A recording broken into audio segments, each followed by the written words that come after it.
Okay, first of all, the laws are the laws. Once they're put out there, we have to live by them. To Okay, let me think that put we're it, going to was that a repeal them, legitimate, was that a legitimate concern at that point? a legitimate concern in Yeah. the sense that That the housing city has was, to match the type of people that that, work that the here. city, and what was going on, the argument the state made was, you have, Hacienda and all these this job expansion, and so what you were doing is you were stimulating a lot of traffic because you weren't providing the housing Right. within the same community. Any Right. merit to that? There is merit to it. I mean, Okay. we've got businesses in town. It has different levels of economic employees. Some get paid a lot, some get paid in the middle, some get paid at the bottom. And they are residents of Pleasanton, whether they live here or not. And we need to give them the opportunity to live in town. But there's got to be some, rules and restrictions about it in terms of, who can afford what. And it's got to be earned too. So those are the laws.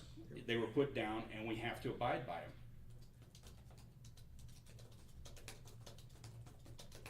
David? Okay, look, the citizens of Pleasanton voted for a housing cap, 29,000. We estimated what we thought we could grow, how much infrastructure we need to support it, and citizens voted on how we wanted to grow years ago. This lawsuit overturned that. The fact that we were fortunate enough to have a lot of business here, I don't think is a requirement that we have to put in place housing for the people who work here. It's great if it happens. I think it's a good free market thing to let that happen. But I side on the side of the citizens when it comes to this. They voted for the housing cap. The fact that it got overturned really concerns me, and that's just another example of how we've lost local control. Okay. Central planning doesn't work. Kathy? So I do think if there is some merit to having some housing like this. I'd like to make the comment that these so-called workforce or affordable units, and some people may be earning $60,000 to $80,000. That I don't really consider that low income. I consider that entry-level policemen, firemen, etc. My daughter, potentially coming if she chose to come home. Either one of my daughters, if they chose to come home. And I think we talk about we want to have a strong business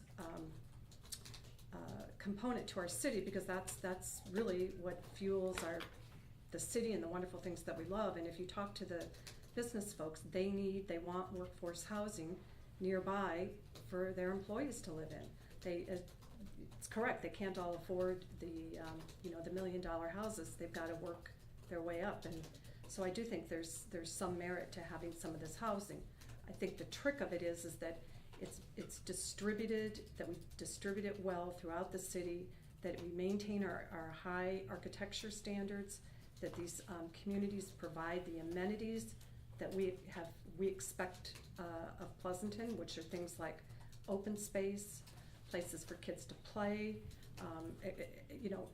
recreation rooms, et cetera, so that they can be, within the communities. They can be communities, and that they're also located near services such as, as I've mentioned, the retail or the transportation, the BART stations. Okay. So, yeah, Olivia? thank you. Yes, sure. So certainly traffic's an issue in the greater Bay Area. I believe every year we continually to move up in the traffic rankings, and our commute times become longer and longer to get from where we live to where we work. And here in Pleasanton, a lot of the residents actually work at jobs in Silicon Valley or in San Francisco and have long commute times. And then a lot of the people coming into Pleasanton during the day are coming in from San Joaquin Valley or somewhere else and also have long commutes. And it is important to have housing here for the jobs that are here so that we can cut down on the traffic. Traffic has so many different implications, between the cost of supporting and maintaining the highways to air pollution and other concerns along those lines. Also, again, when we think about businesses certainly want to have the housing for their employees nearby, because then they can attract that type of workforce that is talented and can really help the business thrive. And so that's another important component in terms of having multiple housing options. And then, yes, it's important to have housing options for people who grew up here. It's also important to have housing options for empty nesters.